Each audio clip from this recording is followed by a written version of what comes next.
Paz Deus a todos. Mais um dia aqui com os irmãos. Sabe o que eu acho mais bonito aqui? Neste seleto grupo e convívio com os homens de Deus. Quando foi para nós iniciar isso daqui, o irmão Aguinaldo, eu, conversamos e falamos, vamos tentar reunir todos os homens de Deus juntos. E conseguimos fazer essa tão grande feito, né?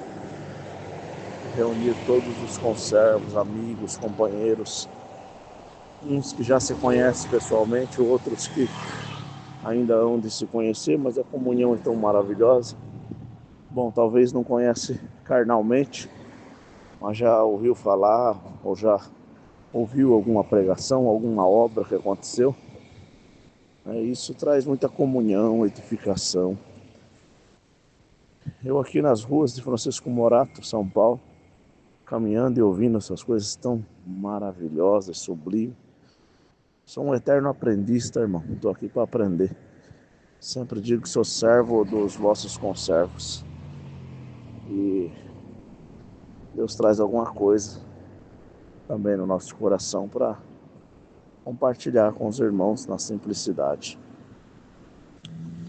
Interessante, se nós voltar à história 2000 anos atrás, 2000 anos e 26, nós vamos ver um homem que o profeta messiânico, por nome de Isaías, filho de Amós, ele disse que esse homem não teria nem parecer nem formosura. Olhando para ele, não tinha nada nele que nós desejássemos. Nada para ser amigo, nada para ser companheiro. Não tinha nele nada, nem parecer, nem formosura. Era experimentado no trabalho e aparência de homem de dor. Cansado, triste, ofendido. E se nós formos ver a verdadeira linha real, ou a linha verdadeira dos judeus, é totalmente diferente dos judeus que tem hoje. Se falar dos arcaicos mesmo, os hebreus eram pessoas de pele escurecida, né? E hoje nós temos um judeu europeizado, né? Um judeu da Europa, é um judeu de olhos azuis, um judeu branquinho, outro judeu um pouco com a pele um pouco mais morena clara. Mas a verdadeira origem dos judeus era os hebreus. E os hebreus eram de uma linha africana. Não tem nada a ver com esse judeu que tem hoje. Então Jesus já estava naquela linha dos hebreus, da época antiga. Olhando para ele não tinha nada que desejássemos, aparência de dor, e experimentado no trabalho. Tomado por Deus também Davi, filho de Jessé, neto de Obed, né? E Obed era filho de Boaz com Ruth, veio também da família dos Moabitas, regiões dos Moab.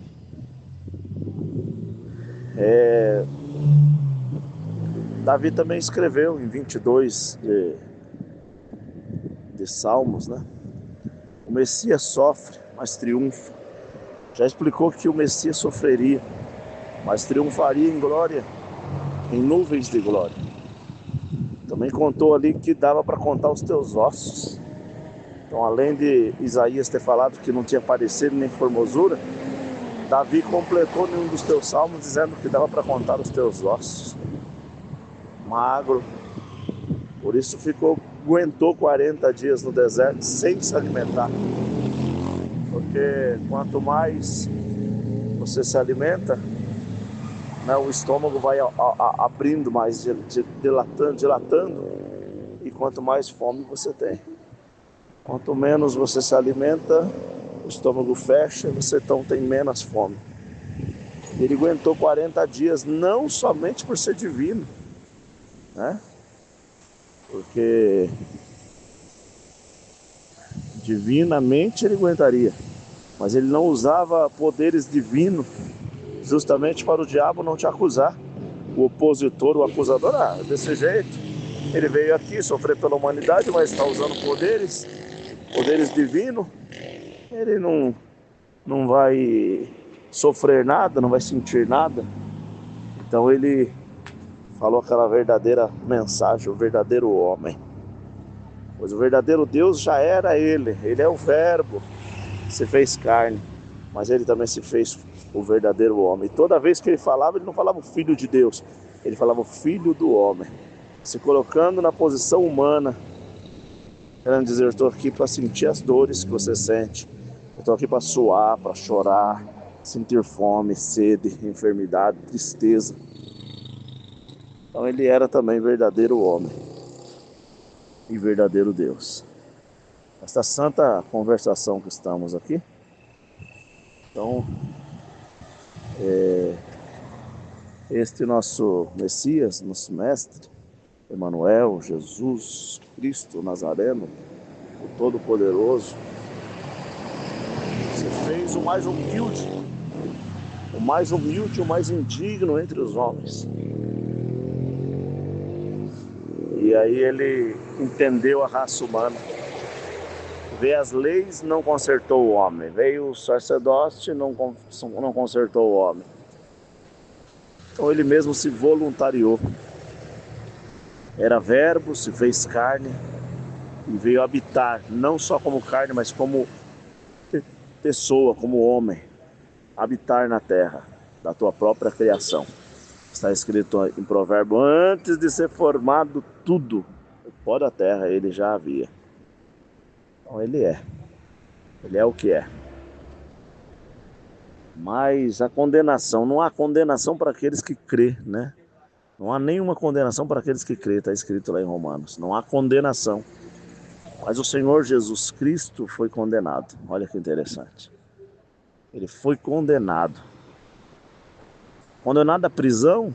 Não, a própria criatura gritava, o sacerdote, os doutores da lei, os mais amigos de Deus, gritavam em alto som, alta voz, crucifica-o, crucifica-o. Condenação de morte, condenação de ladrão, condenação de assassino, condenação de malfeitor. Pilatos lavou as mãos e disse, olha, eu vejo que esse homem é justo, mas vocês querem crucificar. Não vejo nada nele. Foi como ovelha muda ao matadouro. Se apresentou diante do sinédrio. Se apresentou diante de todos e com a boca fechada venceu. O último inimigo era a morte? Não. O último inimigo era a carne. Porque naquele momento ele poderia tirar e descumprir o que está escrito pela própria boca de Deus. Ireis, mas não pequeis. Até aquele último momento onde Cristo estava sendo crucificado, apanhando, cuspido, pegaram um esopo, que fazia toda a manutenção de limpeza dos romanos, mergulharam no vinho, porque no vinagre, porque era assim que eles limpavam o local de sujeira, de banheiro público dos romanos, para humilhá-lo. Colocaram o vinagre e levaram até a boca dele. Quando ele sentiu o fel e o amargo do vinagre, ele lembrou que aquilo era uma humilhação, por isso que ele não bebeu. Ele experimentou, mas não bebeu, porque era para limpar os sanitários de banheiro público dos romanos. Foi humilhado até a morte. Alazunali alazi anutala nagandi mazi alamu enganazida lamdamu kalazinu tulanamuria mas até no fio da morte, ele poderia ter irado, o céu todo olhando para o Filho de Deus, que era verbo, era Deus, e agora estava crucificado como homem, dizendo: agora nós destrói toda a humanidade. Uma só palavra, tudo destrói. Ele abriu a boca e disse: Pai, perdoa, eles não sabem o que faz. Perdão e misericórdia. O céu parou, ele venceu a morte e venceu a carne. Venceu o diabo. Mas antes de declinar a cabeça, tinha Jeres e tinha Dimas, que foram também presos e estavam crucificados. Pois Dimas temeu a Deus no fio da morte. Por isso que está escrito nas Sagradas Letras: aquele que confessar que Jesus é o Filho de Deus, será salvo. Quem pode entender esse enigma, né, irmão? Aqueles chamados da última hora, aqueles que no último momento o Senhor resgata.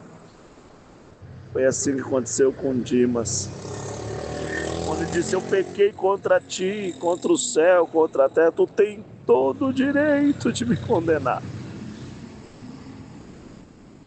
Mas o Senhor é justo, lembra-te de mim. Onde estiver no teu reino, o Senhor deu direção para onde ele iria e para onde a sua igreja também iria, até chegar a trombeta. Ele disse: hoje mesmo estará comigo no paraíso.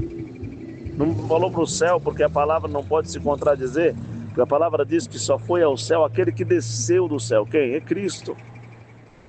Mas já tem um lugarzinho preparado, paraíso, debaixo do altar de Deus, onde recolhe as almas dos santos no descanso. Neste momento, irmãos, quando o Senhor acabou de salvar o último que precisava daquele momento da salvação para rasgar o véu do templo, a palavra do Senhor abre e ele diz: teletestai, estás consumado. Querendo dizer, paguei por toda a humanidade, perdoei o pecado natural de Adão e agora eu restaurei para a minha glória. Deus abençoe, conservos.